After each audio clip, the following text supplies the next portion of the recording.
Welcome back to the Corporate Shadow, where we explore the undercurrents of workplace life that everyone feels, but few articulate. I'm Dr. Ryan Giffen, and this is episode 59, How to Be an Effective Leader Through Trust, Motivation, and Accountability.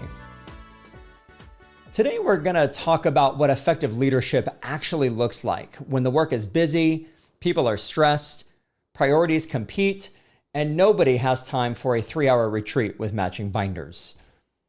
If you've ever wondered how to lead a team without micromanaging, and how to motivate employees without guessing, or how to create workplace accountability without damaging trust, then this episode is for you. Because effective leadership is not just about getting more done. It shapes workplace relationships, how people handle conflict, and the kind of company culture people experience every day.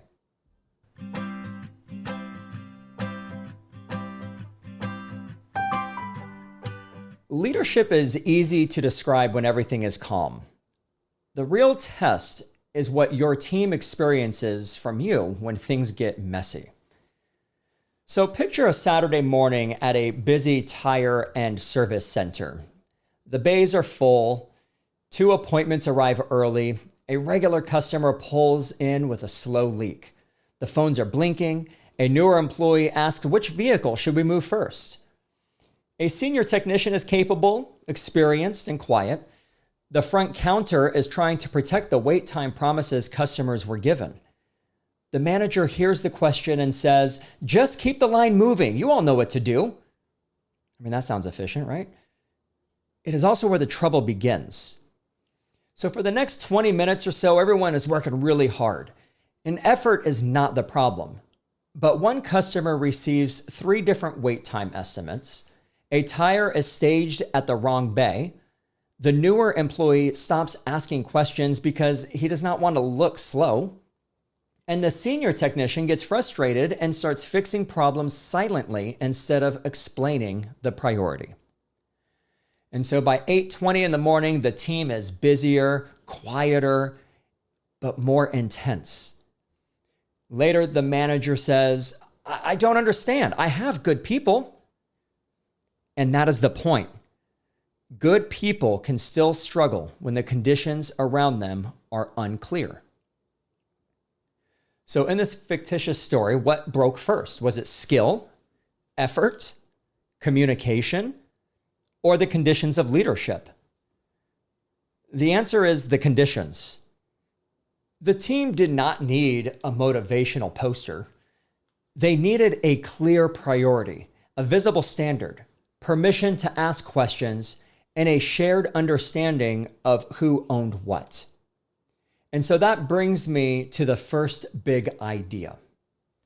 Leadership moves the environment. Effective leaders shape the conditions where people either struggle or thrive. You cannot control every customer request or staffing shortage, deadline, personality, or surprises that walk through the door, but you do have an enormous influence over 4 conditions: trust, standards, support, and accountability. As leaders, we have influence over this. When it comes to trust, can people speak honestly? What about standards? Does everyone know what good work looks like? How about support? Can people say what resource, information, skill, or help is missing? And of course, accountability. What happens when a commitment slips? So think about the opening story. The newer employee had a question, but the environment taught him that asking might make him look slow. The senior technician knew how to help, but the environment encouraged him to solve the problem alone. The front counter wanted to protect the customer experience, but there was no single source of truth. Sure, everyone was working, right? Everyone's working, but nobody was aligned. And that is an important distinction. Movement is not the same as progress. Activity is not the same as clarity. And just use common sense often means everyone quietly uses a different version of common sense. An effective leader makes the invisible visible. What is the priority? What does good look like? Who owns the decision? Who needs input? When should someone ask for help? What happens next? You see, when these questions are answered, people spend less energy guessing and more energy doing the good work. So when we think about job titles, right? Your title gives you authority, sure, but it's your patterns that create influence. And leadership, at its core definition, is a process of influencing people toward a common goal. I'll say that one more time. Leadership is a process of influencing people toward a common goal. Your title may give you the authority to assign work, approve schedules, evaluate performance, or make fancy decisions, but it's your repeated behavior that determines your influence. And your team is constantly learning from three things: what you model, what you reward, and what you tolerate. Your team is learning from those things: how you model, what you reward, and what you are tolerating. So first, what you model. What do people see you do under pressure? Do you stay curious or do you become reactive? Do you keep commitments or explain them away? Do you ask for input or announce a decision after everyone has already spent an hour discussing it? You are always teaching, even when you are not in training mode. So what about rewards? What receives your attention, praise, and opportunity? Imagine one employee quietly prevents problems all week, while another repeatedly creates a crisis and then becomes the hero who solves it. If only the rescue gets recognition, the team learns that prevention is invisible and drama gets the applause. So what are you willing to tolerate then? What keeps happening because nobody wants to address it head on? Maybe one person interrupts others in every single meeting. Maybe late handoffs are normal. Maybe eye rolling has become the unofficial company language and culture. Maybe a strong performer treats coworkers poorly, and everyone has decided the results make the behavior untouchable. Folks, the pattern you choose to ignore will not ever disappear. It's going to become information. It tells the team, oh, okay, yeah, this is allowed here. So if it's allowed here, I'm going to do it. So ask yourself, what am I modeling? What am I rewarding? And what am I tolerating? Those three answers will tell you more about your leadership impact than the values printed on the break room wall. Here's another big idea I want to share with you, and that is pressure reveals the leader. Most leaders have a pressure pattern, right? When we are triggered, our first reaction is not always our best leadership response. Some leaders avoid. They think, oh, I'll deal with it later. Well, then later becomes a season. The season becomes a year, right? It's not a date. Some leaders control. They jump in, they take over, and they say, oh, I'll just do it myself. And so that may solve today's task, but it teaches the team, oh, we'll just wait for the leader to handle it. And thus, it doesn't help build their skill set or stronger judgment skills for that matter. Some leaders may react in defense. They start explaining before the other person has finished talking. Some leaders appease. They say yes to everyone to keep the peace, then leave the team with promises that cannot all be kept. Some leaders will rush. They say, oh, we don't have any time to think. We got to do this right now. And often that happens right before creating a problem that takes twice as long to fix, rather than taking the time to think it through. None of these reactions make anyone a bad person, to be clear. These are very natural human responses to pressure. But effective leadership requires one small space between what's known as the trigger and the response.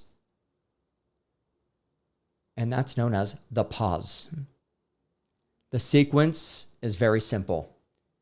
You have the trigger, pause, choose. Trigger, pause, choose. In that pause, ask yourself 3 questions. What outcome do I actually want? What does the team need from me right now? And what response protects both trust and clarity? Here's the example from, if we go back to the opening story. So the manager in our opening story could have said, let's stop for 60 seconds. Here is the priority order. The shared wait time board is our source of truth. If anything changes, tell the front counter before moving the next vehicle. What is unclear? So this response, although not perfect, I just kind of did that on the whim a little bit, but this response takes less than a minute. But at least it saves 20 minutes of not being confused, right? Think about a recent moment that may have triggered you. What did you do first? Did you avoid, control? Did you become defensive? Did you appease the situation or the person? Did you rush? Now ask yourself, what would a more intentional response have sounded like? The idea here, folks, is to take a brief pause. And although that brief pause may feel like eternity, a simple 5 to 7 second pause will definitely help bring clarity not only to yourself, but to your team. It allows your brain to relax in a moment in which a trigger might result in a bigger problem like workplace conflict. So you see, trust in organizations is really the operating system, right? Trust is one of those words organizations use constantly, but rarely ever define.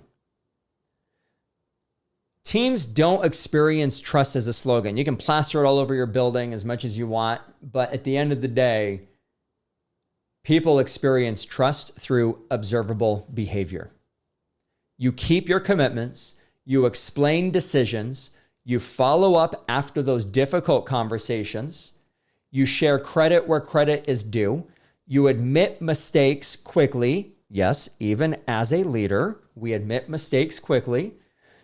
We're all human, right? You know, a manager could always say, hey guys, yeah, my door is always open. But if every question is met with a sigh, oh, what now? Or the door is technically open and emotionally locked, right? Body language. They'll see it. They'll feel it. The vibe, I call it. Trust is built when your words and your actions or behavior are in alignment. Suppose you tell an employee, yeah, I'll get you an answer about the schedule by Thursday. Thursday comes up, then suddenly Friday passes by. The employee may not say anything, but a small piece of credibility has been spent. A trust-building response sounds like this. I told you I would have an answer by Thursday, and I missed that commitment. I am sorry. Here is what I do know. Here is what is still pending, and here is when I will follow up again. That is not a weakness, you all. That is leadership. And trust does not require perfection. It requires honesty, consistency, and repair. Trust also requires follow-up after those hard conversations. If you correct someone and then you become distant, that employee is going to assume the relationship is forever damaged. A brief check-in can communicate, we addressed the issue and we are still on the same team. That small follow-up will make a major difference. Here's another big idea I want us to think about here, and it's we need to stop assuming or guessing about employee motivation. One of the easiest leadership mistakes is assuming that what motivates you as a leader is going to motivate everyone else. And that is a complete myth. It does not. Because one person may want public recognition while the other person would rather receive a root canal than be called to the front of the room for an applause.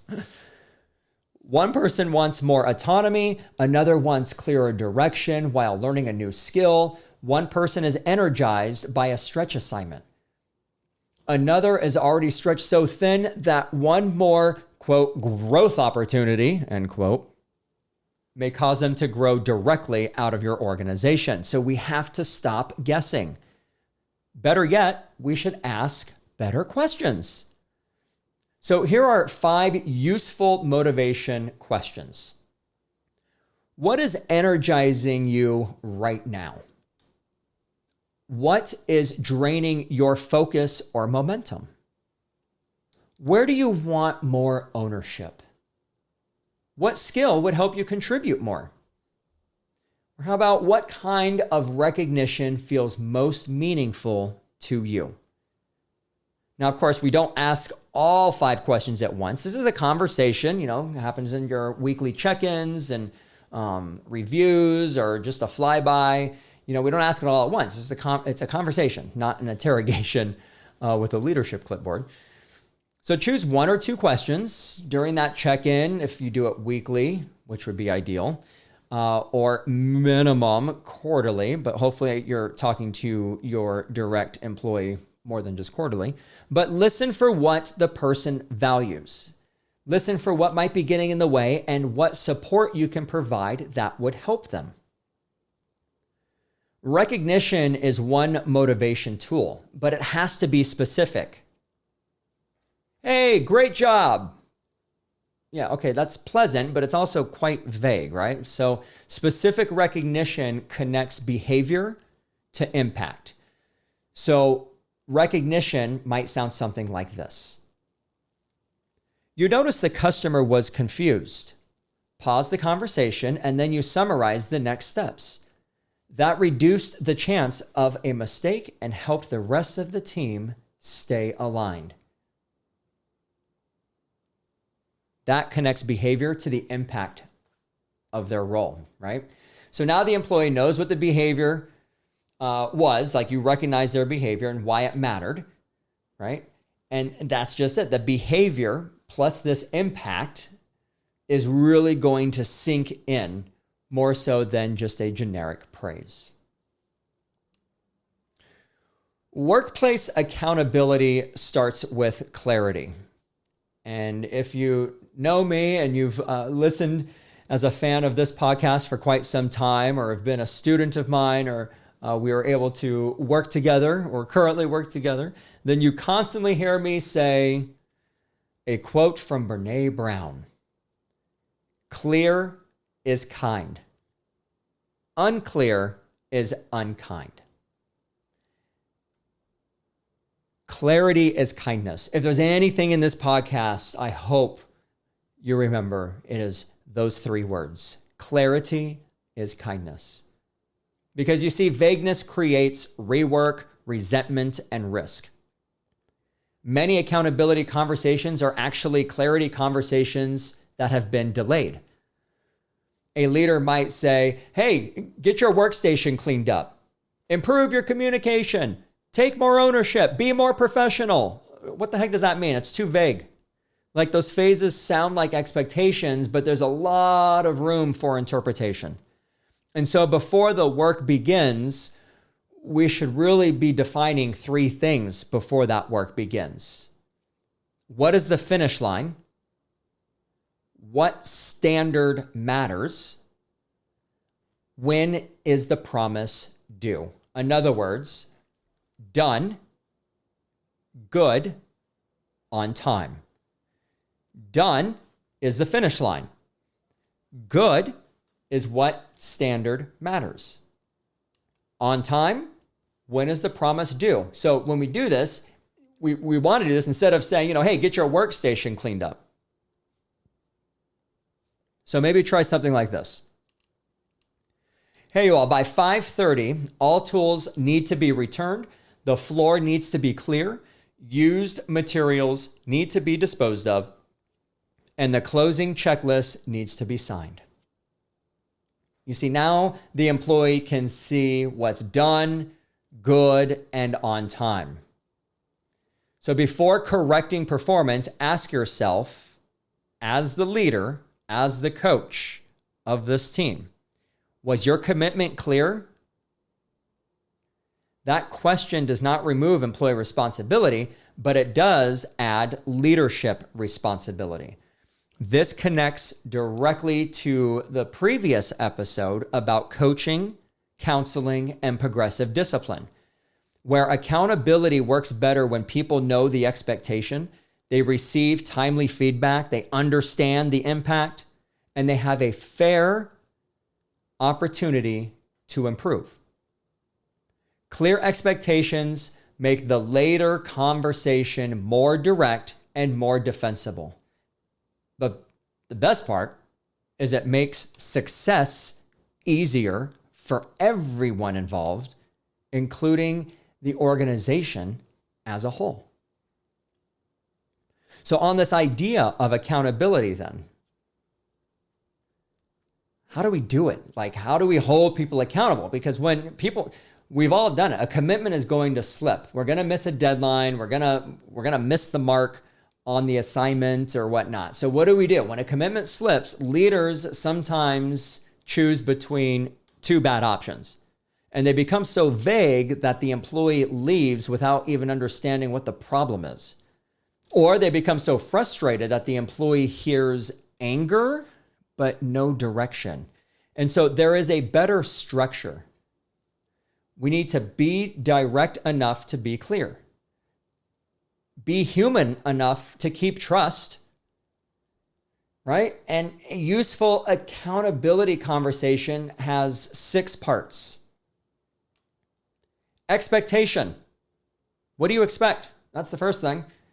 State the agreement. State your expectation. Number 2 is the observation. Describe what you saw or heard. Use facts, not assumptions or labels. Number 3 is the impact. Explain why it matters. Why does it matter? What's the impact to the other coworkers, to the organization, to the bottom line, to the P&L? Why does it matter? Number 4, be curious. Ask. Find out what happened before deciding what happened. Don't assume. Number 5, support.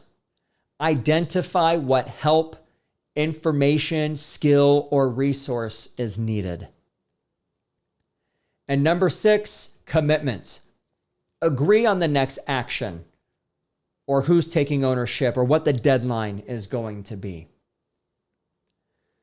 So what does this 6-line accountability conversation sound like? It may sound something like this.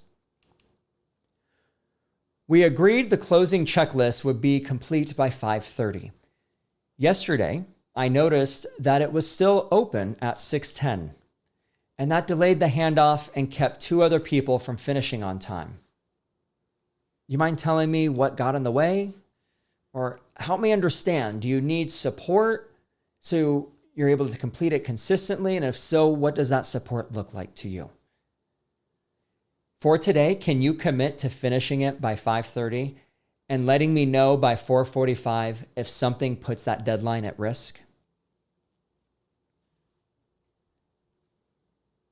Notice what's missing in that example. And it's not you always. No, you never. No speech about attitude. No attempt to read the employee's mind. Trying to refrain from using the you, right? You always, you never, you. The defense mechanism is going to go right up and they will shut down, and we've all done it. And by the way, this is also happening in your personal lives as well. This same process works the same way in our personal relationships as well as in the workplace. Begin with the agreement and observable facts. Then the leader is explaining the impact. They stay curious by asking questions. They're offering support, right? This is what's going to secure a new commitment. And the tone, by the way, matters, right? A lot of the times we don't really remember what people are saying, but we definitely remember their body language and the tone of voice. So the tone matters. So we got to be direct. We got to be curious, respectful, specific, right? Accountability, you all, is not punishment. It's a process for restoring a clear commitment. And support does not mean lowering the standard. It means removing unnecessary barriers while keeping ownership right where it belongs. What about team dynamic? What about team dynamics? You know, not every workplace problem belongs to one employee. Sometimes that problem is a pattern in the room or in a department even. But the same people, for example, might dominate every single meeting. The same disagreement is getting postponed. Decisions are discussed but never owned. Everyone leaves with a different interpretation of what that meeting was even about. There might be a concern, and the concern is so obvious, but nobody says it out loud because there's no psychological safety in the organization. You see, effective and great leaders are going to name the pattern early without shaming the team.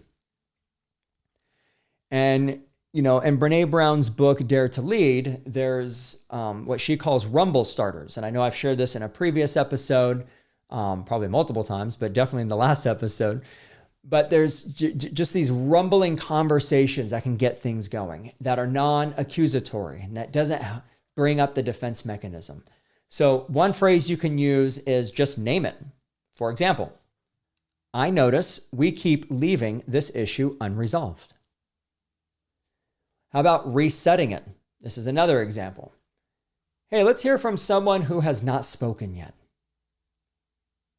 Here's a third phrase we could use. Clarify it. Who owns the decision and who needs to provide input? All right, number 4, let's surface it. What concern is in the room that we're not saying out loud? And the last one is inspect it. What will we do by Friday and how will we check progress?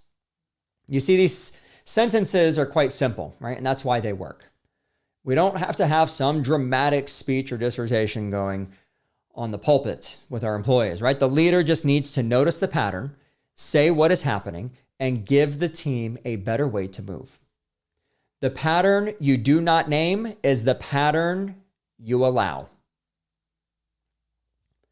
So we've covered a lot, right? We've covered a lot. We've covered trust, standards, support, accountability, influence, pressure patterns, motivation, clarity, difficult conversations, time dynamics.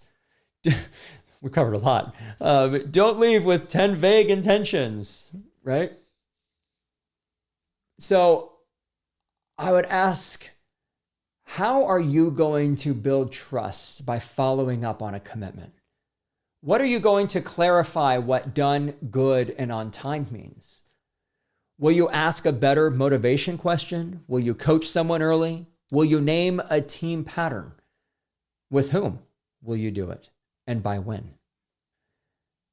So a strong commitment that I encourage you to do is to write it down, because if we don't write it down, it's not going to happen, right? But a strong commitment might sound something like this. By Friday, I will meet with the closing team for 10 minutes and clarify the standard for the handoff checklist. Here's another example. During my next one-on-one, I will ask what is draining the employee's focus and what support would help. All right, one more because I'm having fun. At Tuesday's huddle, I will name the decision we keep postponing and confirm who owns it. Write it, say it, schedule it. A small behavior repeated consistently is more powerful than a vague promise to be a better leader. So, in closing, effective leadership is not about having the perfect personality. It's not about being the loudest person, the smartest person, or the person with the most impressive title or highest salary in the organization. It's about the environment you choose to create and the patterns you repeat. Can people speak honestly? Do they know what good looks like? Can they request support? Do they understand what happens when commitments slip? Because remember, your fancy title gives you authority, sure. But nobody at the end of the day cares about titles. But your patterns create influence. Great inspirational leaders influence others towards a common goal. So the next time the phones are blinking and the deadlines are closing in and everyone is looking to you, remember the pause. Trigger, pause, choose. Then make the situation a little more clear, a little more human, and a little more consistent. And that is how effective teams are built.